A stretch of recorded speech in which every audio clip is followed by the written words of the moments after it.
Em hostel, você Em hostel ficava? mesmo, em hostel mesmo. Então, ela gosta de aventura. Então, falou em viagem, que ela fala viagem muito clichêzinha assim, ela não gosta. Ela gosta de viagem de aventura. Então, as viagens dela é Tailândia, Vietnã, ela gosta dessas coisas. Bom, agora você pode matar ela de inveja quando ela começar a colocar os mais de 40 alfinetes no mapa mundi. Você fala, eu fui pra Vênus. Vai ter que Esse comprar um você não planetário. tem. Esse você- Eu tenho um alfinete fora do mapa mundi. Muito legal. Mas você começou a viajar depois que você se formou em História? Ou foi já Não, antes? eu me formei em História antes. Eu fiz História por hobby, então eu nunca exercia a profissão nem nada. Eu fiz porque eu gosto de História. E eu não sei porque que eu resolvi fazer uma faculdade só porque eu gosto. Eu poderia simplesmente ficar lendo e tal, que dava na mesma, né? Mas eu quis fazer e eu terminei a faculdade... Eu terminei o curso mesmo, foi em 2012, alguma coisa assim. E aí eu só fui pegar o diploma muitos anos depois porque eu queria fazer o estágio de verdade. Eu não queria só pegar a assinatura. Então eu fiquei 6 meses numa escola pública fazendo estágio para poder ver na real como é que é. Como professor? E como professor. Eu acabei ajudando bem mais na secretaria, na coordenação, do que dando aula. Mas eu dei aula de tudo, porque faltava professor de todos os dias monte, e daí eu tinha que dar aula de tudo que aparecia. Né? Ensino fundamental? Foi ensino fundamental. E como que era ser professor de ensino fundamental? Assim, lógico que foi um período muito curto para eu fazer qualquer avaliação, mas a minha experiência, eu quis uma escola pública até para poder ter um pouco dessa vivência, né? Eu, assim, fiquei muito triste com o que chega para os alunos e... Bom, para ser honesto, para mim, assim, parece que está todo mundo fingindo. Então, a sensação que eu tenho é que os alunos fingem que estão para lá para estudar, que os pais estão fingindo que estão educando os filhos, e os professores, pelo amor de Deus, não estou generalizando, porque não são todos, lá tinham ótimos professores, mas parece que também estão lá para fingir que estão dando aula. Para bater cartão. Então, nessa... Falta uma estrutura generalizada, né? Era municipal, era estadual? Estadual. Era então quinta série, né? De quinta a oitava série, é isso? De quinta a oitava série. Eu dei aula no ensino fundamental até a quarta. Educação infantil e ensino fundamental. E eu falava muito isso, falta uma estrutura, né? Os professores não têm estrutura, todas as soluções vêm na base da canetada. Então, eu trabalho... Na época que eu dei aula, tinha o lance da inclusão, que era uma discussão eterna, porque, assim, a inclusão, ela é excludente para a escola, para a turma. Então, você não prepara o professor. Então, assim, você só está, politicamente falando, ficando bonito na fita. Mas, na verdade, você não preparou o professor para incluir. Ele não está incluindo. Ele está, assim... É o que você falou, é um fingimento, assim. Porque se o professor não procura por conta própria fazer um curso, buscar aprender Libras, buscar por conta própria, ele não tem. Dificilmente tem esse acesso. Mas de alunos especiais, né?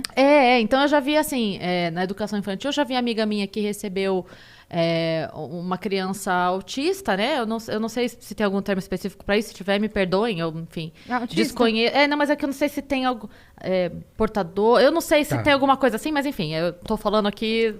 Inocentemente, pelo amor de Deus. Mas que ela tinha muita dificuldade porque ela precisava ficar... Eram crianças pequenas, assim, de 3, 4 anos. Então, ela precisava ficar com ele o tempo todo no colo. E aí, assim, ela tá incluindo esse ou tá excluindo os outros 29? Minha mãe, ela trabalha como auxiliar de vida escolar numa escola da prefeitura e ela faz justamente esse trabalho. Ela cuida das crianças com necessidades especiais. Então, a professora continua dando aula e a minha mãe dá uma atenção maior para ajudar aquele aluno a realizar as atividades, a se enturmar com os outros colegas numa escola da prefeitura. Eu acho... Aluno de, assim, de 2, 3 anos, 4 anos. Falando brevemente, assim, como pedagoga, porque me formei nisso, mas eu sempre acreditei que tinha que ter a inclusão social, a inclusão da convivência, mas não a inclusão da educação, porque essas crianças precisam de um lugar específico que atenda a elas na questão educacional. Então, assim, essas crianças frequentarem a escola sem uma obrigação, por exemplo, ir 2 vezes por semana, participar da aula de educação física, ir 2 vezes por semana e participar da aula de artes. Sim. Beleza. Agora porque acontece um jogo duplo aí que nem essa criança consegue acompanhar, e se a professora é complacente com o não envolvimento dessa criança, que ela tem que ser porque ela não consegue acompanhar, ao mesmo tempo os outros falam assim, por que ele... Ah, então também não vou fazer. Ele não faz isso, passa de ano. Entendi. A criança não entende muito bem por que a professora não briga com ele porque ele não fez a tarefa. Então. Né? Pode falar. Eu só queria deixar claro, porque às vezes também, de repente, alguém vai começar a falar que eu tô falando que todo professor tá fingindo. Não, não é isso. Você deixou bem claro que você não generaliza. Claro. Porque assim, o que eu via lá, né? Então, quando eu chegava de manhã, tinham 17 turmas. Todos os dias, obviamente, tinha que ter às 7 da manhã 17 professores. O normal era ter 12, 13, isso todos os dias. Isso significa que tinham muitos professores comprometidos, mas tinham muitos que não estavam nada comprometidos. Né? Você chegava na sala de aula, eu posso estar com aquela história de papo de velho, mas na minha época as salas eram todas, as carteiras alinhadinhas, todo mundo sentadinho, lá eram divididos em clãs. Então tinha um grupo com as carteiras todas amontoadas num canto, que era a turma que dormia. Aqui era a turma do funk, ali era a turma do videogame, aqui era a turma da maconha, cada grupo era um grupo.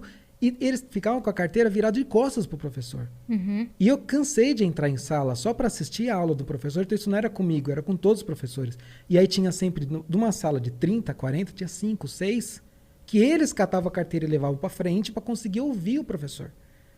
E o professor, ele desistia de tentar dar silêncio. Sim. Conquistar o silêncio da sala. Então, assim, por isso que eu falei, eu não quero culpar o professor, porque ele também é vítima desse processo. Claro. Ele é vítima desse abandono. Os alunos chegam sem nenhuma base em casa. E eles não têm base em casa porque na geração deles os pais também não tiveram base. Tem uma coisa que vai passando de geração para geração. Como vai corrigir isso? Eu não sei. Mas assim, é um abandono geral. Então chega uma hora que eu entendo, minha irmã, professora, ela vive exausta. Que não consegue. Exaustivo. Então tem alguns professores que eles falam, olha, quer saber? Não vou mais ficar dando murro em ponta de faca. Então, eu não estou fazendo nenhum juízo de valor, mas assim, e também, como eu falei, longe de eu ter experiência suficiente para poder avaliar. Claro. Desse curto período que eu tive, eu encontrei pessoas excelentes, principalmente as pessoas da coordenação, que foi onde eu fiquei, eram pessoas assim, excelentes, que queriam fazer de tudo para poder dar uma boa educação, mas não tinha não tem a base. Não tinha suporte.